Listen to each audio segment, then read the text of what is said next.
Hello students, I am Divya Kashyap from IVIS Education. As you all know that I am your chemistry expert, and today in this video we are going to start with a new chapter that is electrochemistry. अब देखिए electrochemistry होता क्या है या इस chapter में हम क्या पढ़ने वाले हैं। देखिए इलेक्ट्रोकेमिस्ट्री जो है that is a branch of chemistry that deals with electrical and chemical energy changes that take place.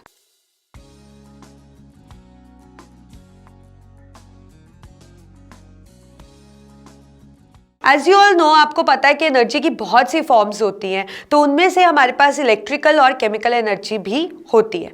तो इलेक्ट्रोकेमिस्ट्री में हम ये पढ़ेंगे कि हम इलेक्ट्रिक एनर्जी को आराम से केमिकल एनर्जी में कन्वर्ट कर सकते हैं और केमिकल एनर्जी को भी हम इलेक्ट्रिकल एनर्जी में कन्वर्ट कर सकते हैं। And there are lot of application of these conversions also. मतलब जैसे फॉर एग्जाम्पल आप देखिए, आप बल्ब का एग्जाम्पल ले लेते हैं, तो बल्ब में क्या होता है, जब आप इलेक्ट्रिसिटी पास करते हो तो बल्ब के अंदर कुछ केमिकल रिएक्शंस होते हैं जिस वजह से जो बल्ब है वो ग्लो करने लगता है, राइट। लाइकवाइज जो आपके पास बैटरीज होती हैं, जो आपके पास रिमोट में आप सेल्स वगैरह डालते हो, उसमें क्या रहता है, उसमें जो केमिकल एनर्जी है वो अपने आप इलेक्ट्रिक एनर्जी में कन्वर्ट होती है। तभी आप जब टॉर्चेस में उन सेल्स का यूज करते हो तो वो सेल्स पे आप कुछ करंट तो पास नहीं कर रहे हो ना, पर उनके अंदर कुछ केमिकल रिएक्शंस होते हैं जिस वजह से इलेक्ट्रिक करंट प्रोड्यूस होता है, आपको इलेक्ट्रिक एनर्जी मिलती है, तभी जो टॉर्च है वो जलने लगती है, right. So that means lot of applications हमारे आसपास हैं जहां पे केमिकल एनर्जी का कन्वर्जन इलेक्ट्रिक एनर्जी में भी हो रहा है और इलेक्ट्रिक एनर्जी का कन्वर्जन केमिकल एनर्जी में भी हो रहा है।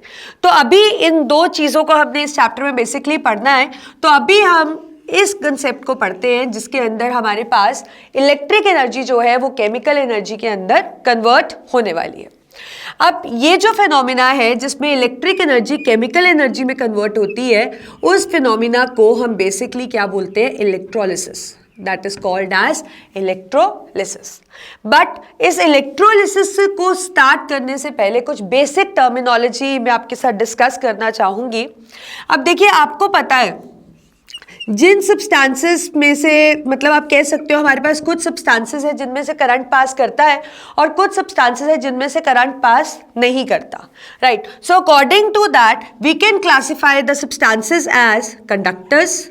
हमारे पास कंडक्टर्स भी हैं, हमारे पास सेमी कंडक्टर्स भी हैं और हमारे पास इंसुलेटर्स भी प्रेजेंट हैं, ठीक है। अब देखिए, कंडक्टर्स वो हैं जिनमें से करंट इजीली पास कर जाता है और क्या क्राइटेरिया है, जूनियर क्लासेस में आप पढ़ते आए हो कि उनके पास फ्री इलेक्ट्रॉन्स प्रेजेंट होते हैं। और जो सेमीकंडक्टर्स हैं उनमें से करंट पास करता है लेकिन मॉडरेट अमाउंट में करता है, ठीक है। और इंसुलेटर्स जो हैं जैसे कि रबर, उनमें से तो आपको पता है करंट पास करता ही नहीं है। सो दैट मीन्स हमारे पास कंडक्टर्स, सेमीकंडक्टर्स और इंसुलेटर्स होते हैं। अब इस चैप्टर में बेसिकली हमें करंट को, इलेक्ट्रिक एनर्जी को केमिकल एनर्जी में कन्वर्ट करना है, तो हमारा फोकस इसमें किस पे रहने वाला है, कंडक्टर्स पे। तो that means conductors are those which can actually conduct the current और इलेक्ट्रिक एनर्जी। अब कंडक्टर्स हमारे पास बेसिकली दो तरह के होते हैं, ठीक है। एक हमारे पास होते हैं मेटालिक कंडक्टर्स और एक हमारे पास होते हैं इलेक्ट्रोलिटिक कंडक्टर्स। तो दो ही चीजें हैं जिनमें से इलेक्ट्रिसिटी पास हो रही है। One is the metallic conductors, हम देख रहे हैं, मतलब मेटल के बने हुए कंडक्टर्स, और दूसरा हमारे पास है इलेक्ट्रोलिटिक कंडक्टर्स। अब जो मेटालिक कंडक्टर्स हैं इनमें जो इलेक्ट्रिसिटी कंडक्ट करेगा, नाम से ही पता लग रहा है वो कौन होंगे, मेटल्स।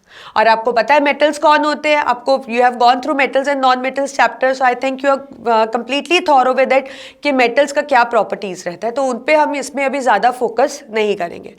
तो मेटालिक कंडक्टर्स जो है जैसे कि मेटल्स हो गए आपके, और इलेक्ट्रोलिटिक कंडक्टर्स जिनमें जो इलेक्ट्रिसिटी कंडक्ट करेगा वो कौन होंगे, एसिड, बेसिस या सॉल्ट्स, ठीक है। मतलब देखिए, एक और चीज़ मैं आपको एक्सप्लेन करती हूँ। जब हम मेटल्स में से करंट को पास करते हैं तो यहाँ पे इलेक्ट्रॉन्स प्रेजेंट होते हैं जो मूव करने लगते हैं, ठीक है। इनके मूवमेंट से करंट प्रोड्यूस हो जाता है। इनके मूवमेंट से क्या प्रोड्यूस हो जाता है, करंट। तो ऐसा कुछ चेंज नहीं होता, आप इसमें करंट पास करो, electrons will start moving, they will conduct current and this is how the current is produce. मतलब कोई आपको केमिकल चेंज यहाँ पे देखने को नहीं मिलेगा। सो that means in metallic conductors they don't undergo any chemical change, right. अब अगर हम इलेक्ट्रोलिटिक कंडक्टर्स की बात करते हैं तो इलेक्ट्रोलिटिक कंडक्टर्स इलेक्ट्रिसिटी कैसे कंडक्ट करते हैं। जैसे सपोज आपने कोई भी इलेक्ट्रोलिटिक कंडक्टर ले लिया, ऐसे कुछ भी बना दिया मैंने यहाँ, तो अगर आपने इसमें करंट पास किया, हमने इसमें करंट पास किया, तो क्या होगा, इसके अंदर जो चीज़ प्रेजेंट होगी, इस इलेक्ट्रोलिटिक कंडक्टर के अंदर जो चीज़ प्रेजेंट होगी, it will break up to form ions. ये किस में टूट जाएगा, आयंस में, और फिर ये जो आयंस है ये मूव करने लगेंगे and this is how they will conduct the electric current.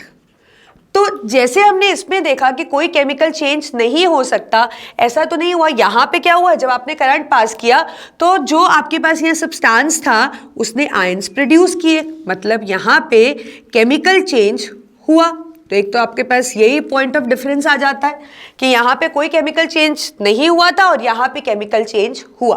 और यहाँ पे जो करंट के कैरियर्स है वो कौन है, आयंस, और यहाँ कौन थे, इलेक्ट्रॉन्स। अब ये आयंस मूव करेंगे और करंट कैरी हो जाएगा। बट अब कौन होते हैं इलेक्ट्रोलिटिक कंडक्टर्स, तभी मैंने आपको लिखा ये कौन से हमारे पास, एसिड्स, बेसिस एंड सॉल्ट्स। अब एसिड बेसिस सॉल्ट्स बिना हर स्टेट में करंट को कैरी नहीं कर सकते, they should be in molten और इन एक्वस स्टेट, तभी वो करंट को कैरी कर सकते हैं। So I think you got it. तो ये हमारे पास है मेटालिक और इलेक्ट्रोलिटिक कंडक्टर्स। अब इस चैप्टर में अभी के लिए हम क्या स्टार्ट करने वाले, इलेक्ट्रोलिसिस। तो थोड़ा अब हम इलेक्ट्रोलिसिस पे आते हैं। तो ये आपका first, I think you got it, कि कंडक्टर्स, मेटालिक कंडक्टर्स और इलेक्ट्रोलिटिक कंडक्टर्स का क्या फर्क होता है वो आपको पता लग गया। अब हम टॉपिक कर रहे हैं इलेक्ट्रोलिसिस। अब देखिए इलेक्ट्रोलिसिस का क्या मतलब है या इसमें होता क्या है। Electro means electric current, electro को क्या बोलते हो आप, इलेक्ट्रिक करंट। और लाइसिस का मतलब क्या है, लाइसिस का मतलब है ब्रेकडाउन, ठीक है। तो इलेक्ट्रोलाइसिस एक ऐसा प्रोसेस है जिसके अंदर इलेक्ट्रिक एनर्जी किस में कन्वर्ट हो जाती है, केमिकल एनर्जी में। तो सबसे पहली चीज तो आपको ये पता होनी चाहिए कि electrolysis is a process in which the electric energy is getting converted into chemical energy. यही बोला ना मैंने आपको कि यही हम फर्स्ट पार्ट में पढ़ने वाले हैं। तो इलेक्ट्रोलिसिस में इलेक्ट्रिक एनर्जी केमिकल एनर्जी में कन्वर्ट हो रही है। अब अगर आप किसी चीज में से इलेक्ट्रिसिटी पास नहीं कर रहे हो तो क्या वो केमिकल रिएक्शन हो जाएंगे इसमें, इलेक्ट्रोलिसिस में नहीं होंगे ना। So that means you need to supply current in order to make the chemical reaction happen. So that means electrolysis जो है वो एक नॉन स्पॉन्टेनियस प्रोसेस है, क्योंकि ये अपने आप नहीं हो रहा, इसके अंदर आपको एनर्जी सप्लाई करनी पड़ रही है in the form of electric energy. तो इसके लिए जो हमारे पास डेल्टा जी है that is not negative, that is not negative. अब जहां से भी इलेक्ट्रोलिसिस होता है तो उसके लिए हमारे पास एक स्पेसिफाइड अपरेटर्स होता है जिसमें इलेक्ट्रोलिसिस टेक प्लेस करता है। अब इलेक्ट्रोलिसिस के अंदर हमारे पास क्या होता है, we have a cell and that is electrolytic cell. हम यहाँ लिख लेते हैं, हमारे पास एक सेल होता है that is called as electrolytic cell. So this is what is a electrolytic cell. अब इस इलेक्ट्रोलिटिक सेल के अंदर हमारे पास एक सॉल्यूशन लेते हैं हम, राइट। ये सॉल्यूशन को हम क्या बोलते हैं, this solution is called as electrolyte. इसको हम क्या बोलते हैं, इलेक्ट्रोलाइट। बेसिकली ये एसिड बेस सॉल्ट्स में से कोई भी हो सकता है, मोल्टन और एक्वस स्टेट में। और होता क्या है इलेक्ट्रोलाइट कि आप इसमें से जब करंट पास करोगे it will dissociate into ions and they will conduct current, right. तो इलेक्ट्रोलाइट आप बेसिकली कह सकते हो it is a substance which get dissociated into ions when the current is passed through it, ठीक है। तो हम इसमें इलेक्ट्रोलाइट लेंगे और इलेक्ट्रोलाइट आपके पास मोस्टली मोल्टन या फिर एक्वस स्टेट में प्रेजेंट होता है। और कौन हो सकता है, एसिड हो सकता है, बेस हो सकता है, सॉल्ट हो सकता है एक्वस या मोल्टन स्टेट में। अब इसके अंदर हमारे पास करंट पास करने का सोर्स होना चाहिए, तो वो क्या है हमारे पास, electrodes. We have electrodes, right. तो हम लिख सकते हैं that in electrolytic cell we have electrodes also. हमारे पास और क्या चीज़ होती है? इलेक्ट्रोड्स। अब ये जो इलेक्ट्रोड्स है ये किसी भी मटेरियल से बने हो सकते हैं, right. They can be made up of graphite, mostly graphite use होता है, but apart from that it can be made from some other metal also. So depending upon that ये जो इलेक्ट्रोड्स हैं ये इनर्ट भी हो सकते हैं, दे can B inert also in nature, मतलब जो रिएक्शन सेल के अंदर होने वाला है उसमें कुछ पार्टिसिपेशन इनकी नहीं रहेगी, या फिर ये एक्टिव भी हो सकते हैं, दे can B active also in nature, मतलब that they are going to interfere in the reaction which is taking place in the beaker. अब ये जो electrodes होते हैं by means of wire they are connected to the source of current that is a battery or a cell. Battery या cell के साथ ये इस तरह से कनेक्टेड होते हैं। अब जो बैटरी के पॉजिटिव टर्मिनल के साथ कनेक्टेड होता है, ये देखिए ये पॉजिटिव टर्मिनल होता है ना, ऐसे आपके पास बड़ी वाली लाइन पॉजिटिव और नेगेटिव स्पेसिफाई करती है, नेगेटिव टर्मिनल स्मॉल लाइन। तो जो बड़ी लाइन के साथ कनेक्टेड है that act as a positive terminal, और जो छोटी साइड के साथ कनेक्टेड है that is called as a negative terminal. So that means this electrode is acting as a negative terminal and this is acting as a positive terminal. So likewise हमारे पास यहाँ पे electrodes के नाम हैं, हमारे पास यहाँ पे electrodes के नाम हैं, one we have is cathode और दूसरा हमारे पास है एनोड। ठीक है, जो पॉजिटिवली चार्ज्ड है उसको हमने क्या बोला? Anode. So that means this electrode is anode and the one which is negatively charged उसको हम क्या बुलाएंगे? That is called as cathode. तो ये हमारे पास है anode and cathode, that is the two names for the electrodes which are attached to the source of the current, that is a battery, and these electrodes are acting as a source of current for the electrolyte because they are in direct contact with the electrolyte and they are completing the circuit and help us to pass the electric energy. तो ये हमारे पास है cathode, ये anode negatively charge, और हमारे पास हो गया ये पॉजिटिवली चार्ज। अब इसमें इलेक्ट्रोलिसिस होता कैसे है उसके लिए हम एक एग्जांपल ले लेते हैं। Let us do it for example, let us do it for molten sodium chloride. हम ये देख रहे हैं कि मोल्टन सोडियम क्लोराइड का हम इलेक्ट्रोलिसिस कैसे कर सकते हैं। अब देखिए मोल्टन NaCl का मतलब है ये जो इलेक्ट्रोलाइट है दिस इज NaCl, यही मतलब हुआ आपका। अब क्या होगा जब इस NaCl में थ्रू इलेक्ट्रोड्स आप करंट पास करोगे तो NaCl क्या हो जाएगा? आयंस में टूट जाएगा। इलेक्ट्रोड होता भी यही, इलेक्ट्रोलाइट होता भी यही है कि करंट पास किया तो वो आयंस में टूट जाए, तो ये इलेक्ट्रोलाइट आयंस के अंदर डिसोसिएट हो जाएगा। ठीक है, अब जब ये डिसोसिएट हो गया तो इसमें दो तरह के आयंस बन गए, एक पॉजिटिवली चार्ज्ड आयन और एक नेगेटिवली चार्ज्ड आयन। किसी भी इलेक्ट्रोलाइट को आप ब्रेक करोगे तो हमेशा एक पॉजिटिवली और एक नेगेटिवली चार्ज्ड आयंस आपके पास बन जाएंगे।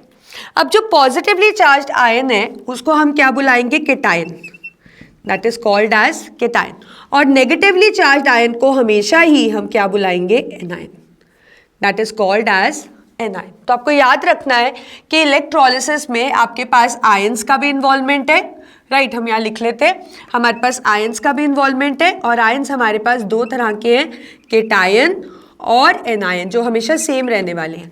केटायन पॉजिटिवली चार्ज्ड आयन है और एनायन आपके पास नेगेटिवली चार्ज्ड आयन है। तो ये इस तरह से डिसोसिएट हो गए। अब जब ये डिसोसिएट हो गए तो इसका मतलब यहाँ सॉल्यूशन में Na पॉजिटिव बन गया और Cl नेगेटिव बन गया। अब जब ये क्वेश्चन हमने स्टार्ट किया था तो मैंने आपको इलेक्ट्रोड्स के बारे में कुछ भी नहीं बताया, दैट तो जब भी आपको स्पेसिफाइड नहीं होगा दैट मीन्स जो इलेक्ट्रोड्स हैं वो आपके पास इनर्ट है, that means they are not going to participate in the reaction. So I didn't mention anything, मैंने आपको कहा नहीं कि इलेक्ट्रोड किसी मेटल या कुछ का बना है, क्या इनर्ट है या पैसिव है।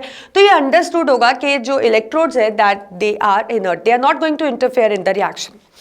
तो अब आपके पास जब ये केटायन और एनायन बन गए तो ये क्या करेंगे? ये ऑपोजिटली चार्ज्ड आयंस, मतलब ये आप कह सकते हो ये चार्ज्ड आयन अपने ऑपोजिटली चार्ज इलेक्ट्रोड पे जाएंगे। इसका मतलब ये पॉजिटिव वाला एनोड पे तो नहीं जाएगा क्योंकि एनोड पॉजिटिव है, तो ऑब्वियसली ये कहाँ जाएगा? कैथोड पे। और नेगेटिव वाला कहाँ जाएगा? एनोड पे। तो होगा क्या? So that means this positively charge ion will go on the negative terminal, that is the cathode, that is the reason it is called as cation, and it will go on anode. अब ये चला गया cathode पे और ये चला गया anode पे। हमेशा जो पॉजिटिवली चार्ज आयन होगा वो कैथोड पे जाएगा और जो हमेशा नेगेटिवली चार्ज आयन होगा that will go on anode, and then the respective reactions will take place. अब कैथोड पे आपके पास कौन गया? Na positive. तो इसका मतलब कैथोड पे क्या रिएक्शन होगा बताइए? एक पॉजिटिवली आयन जब कैथोड पे पहुंचेगा तो ये क्या करेगा? यू नो दैट जो मेटल है उसको पॉजिटिवली चार्ज है, राइट? तो that means it will take up its electron. Positive का मतलब है इसने एक इलेक्ट्रॉन दिया हुआ है, तो ये अपना इलेक्ट्रॉन वापस लेगा और क्या बन जाएगा? Sodium. And this will be a pure, because every time a pure substance will get deposit on the cathode. तो ऐसे रिएक्शन होता रहेगा और सोडियम कहाँ डिपॉजिट हो जाएगा? कैथोड पे। तो हमेशा जैसे यहाँ हमने सोडियम का एग्जाम्पल लिया, ऐसे कोई भी पॉजिटिवली चार्ज आयन होगा वो हमेशा अपना इलेक्ट्रॉन गेन करके कैथोड पे इस तरह से डिपॉजिट हो जाएगा। और आपको पता है कि गेन ऑफ इलेक्ट्रॉन को हम क्या बुलाते हैं? रिडक्शन। तो हम कह सकते हैं कि कैथोड पे हमारे पास क्या होती है? रिडक्शन। ठीक है, तो ये आयन तो हमने कर लिया। अब जो दूसरा आयन है Cl नेगेटिव, ये कहाँ पे जाएगा? It will go on anode, it will reach anode. तो एनोड पे आपका बेसिकली क्या रिएक्शन होने वाला है? अब नेगेटिवली चार्ज है मतलब इसने इलेक्ट्रॉन ले रखा है, तो ये जितना इलेक्ट्रॉन ले रखा है, जितना इस पे नेगेटिव चार्ज है ये उसको वापस दे देगा। तो एक इलेक्ट्रॉन ले रखा है तो एक ही इलेक्ट्रॉन वापस देगा, तभी मैंने यहाँ पे माइनस स्पेसिफाई किया। और क्या बन जाएगा? Cl। Now you know that chlorine is diatomic gas। तो ऐसे जो बहुत से क्लोरीन बनेंगे उसमें से दो दो क्लोरीन मिलकर क्या बनाएंगे? Diatomic molecule of chlorine which is Cl2, because chlorine has a tendency to exist as diatomic gas. तभी दो Cl कंबाइन करके क्या बना रहे हैं यहाँ पे? Cl2। So that means anode पे आपके पास रिएक्शन हुई, Cl नेगेटिव ने अपना इलेक्ट्रॉन वापस ले लिया और क्या बन गया? Cl। एंड अगर आप इसको बैलेंस भी कर दो यहाँ पे तो ये आप Cl2 डायरेक्ट भी लिख सकते हो। तो इसका मतलब एनोड पे गेन, एनोड पे लॉस ऑफ इलेक्ट्रॉन हुआ, sorry minus loss of electron हुआ, जैसे कि मैंने आपको यहाँ बताया। तो लॉस ऑफ इलेक्ट्रॉन को आपको पता है क्या बुलाते हैं हम? ऑक्सीडेशन।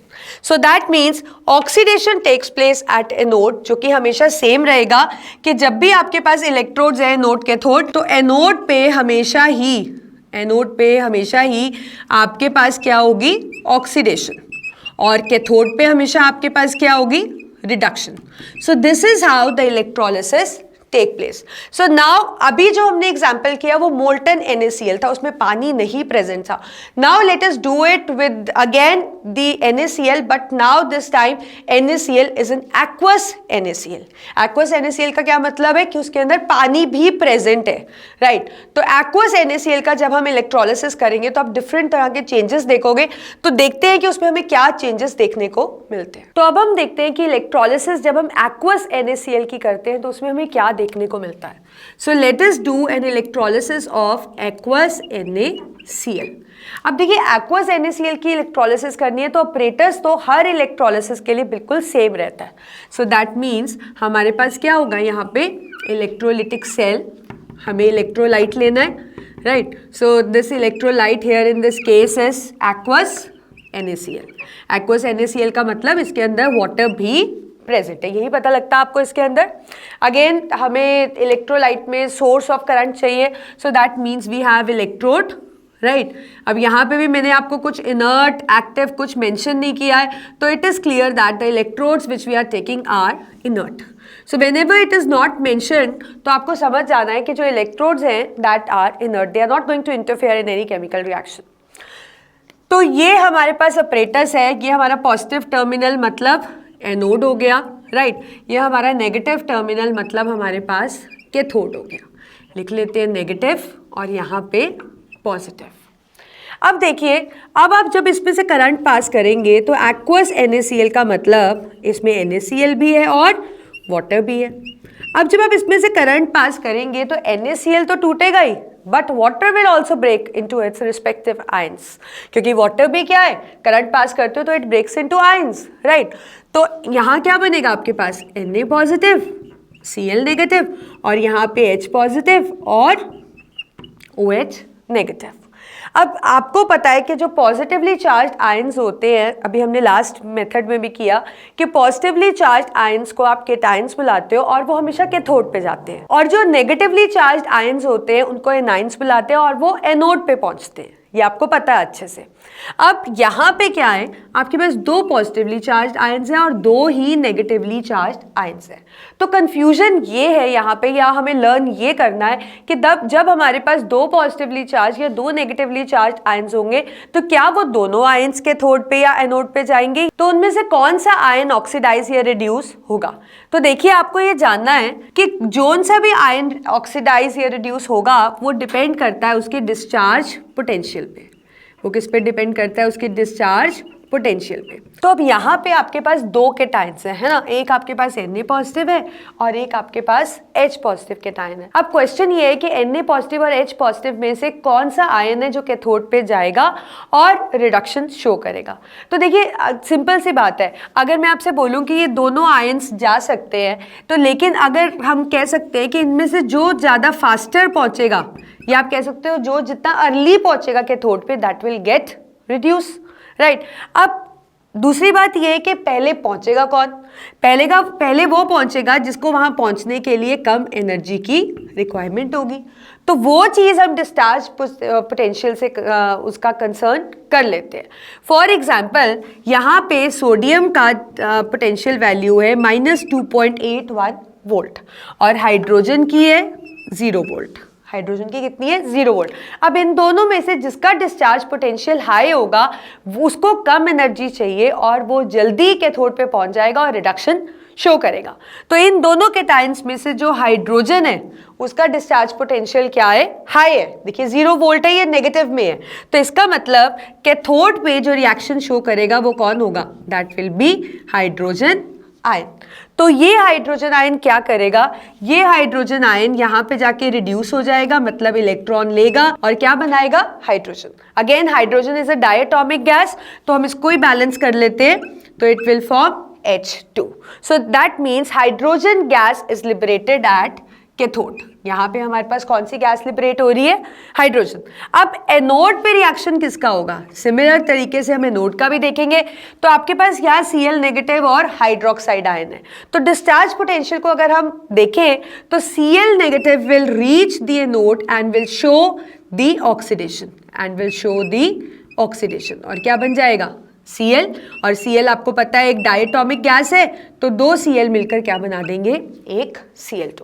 तो दैट मीन्स कैथोड पे आपके पास हाइड्रोजन गैस लिबरेट हो रही है और एनोड पे आपके पास क्लोरीन गैस लिबरेट हो रही है। अब अगर मैं आपसे बोलूं कि आपको क्वेश्चन के अंदर दिया हो कि दैट ये जो आपके पास एक्वस NaCl है ये बहुत ही ज़्यादा डाइल्यूट है। देखो, अगर कुछ भी नहीं दिया होता तो अंडरस्टूड होता है कि ये कंसंट्रेटेड है, लेकिन अगर डाइल्यूट वर्ड मेंशन हुआ हो तो इसका मतलब ये, इस पे हम पर्टिकुलरली डाइल्यूट की ही बात कर रहे हैं। तो अगर यहाँ पे डाइल्यूट वर्ड मेंशन हो, चाहे डिस्चार्ज पोटेंशियल Cl नेगेटिव और OH नेगेटिव में से Cl नेगेटिव को पहुंचकर रिडक्शन शो करनी चाहिए, ऑक्सीडेशन शो करनी चाहिए, बट स्टिल अगर आपको डाइल्यूट दिया होगा तो आप Cl नेगेटिव का रिएक्शन ना करते हुए आप हाइड्रोक्साइड का रिएक्शन करोगे, जिसमें ये 4OH नेगेटिव ज्वाइन होकर they will lose electron and it will form 2H2O plus O2. So they will actually lose this electron and form water and oxygen gas. तो इसका मतलब ये रिएक्शन तब होगा जब कंसंट्रेटेड आपको दिया हो NaCl, ठीक है। लेकिन अगर आपको डाइल्यूट वर्ड यूज कर दिया है तो आप यहाँ पे OH का रिएक्शन करोगे इस तरीके से। So I think you got it that किस तरह से हमें इसको करना है। एक और इलेक्ट्रोलिसिस देखते हैं हम। So now let us replace this electrolysis with the electrolysis of copper sulphate. तो अब हम यहाँ पे कॉपर सल्फेट की इलेक्ट्रोलिसिस करते हैं। तो कॉपर सल्फेट आपको पता है ब्लू होता है कलर में। So let's say we have copper sulphate solution, again it is aqueous, और आपको पता है copper sulphate is blue in colour, when it is in aqueous state. तो यहाँ पे हम इसकी इलेक्ट्रोलिसिस दो तरीके से करेंगे। एक के अंदर तो हमारे पास जो इलेक्ट्रोड्स हैं वो इनर्ट रहेंगे, और दूसरे केस में हम इलेक्ट्रोड्स क्या लेंगे, एक्टिव इलेक्ट्रोड्स। तो जब हम इनर्ट ले रहे हैं तो यहाँ पे इलेक्ट्रोड्स जो बने हुए हैं वो ग्रेफाइट के बने हुए हैं। They are made up of graphite and they are not going to participate in a reaction. But active वाले केस में हम यहाँ पे ये जो इलेक्ट्रोड्स हैं उसमें ग्रेफाइट को रिप्लेस कर देंगे हम कॉपर के साथ। So that means in this case they are active electrodes, they will interfere in the reaction, but how they are going to remain inert and how they are going to interfere in the reaction, let's see now. अब देखो पहले हम inert वाला कर लेते हैं, ठीक है।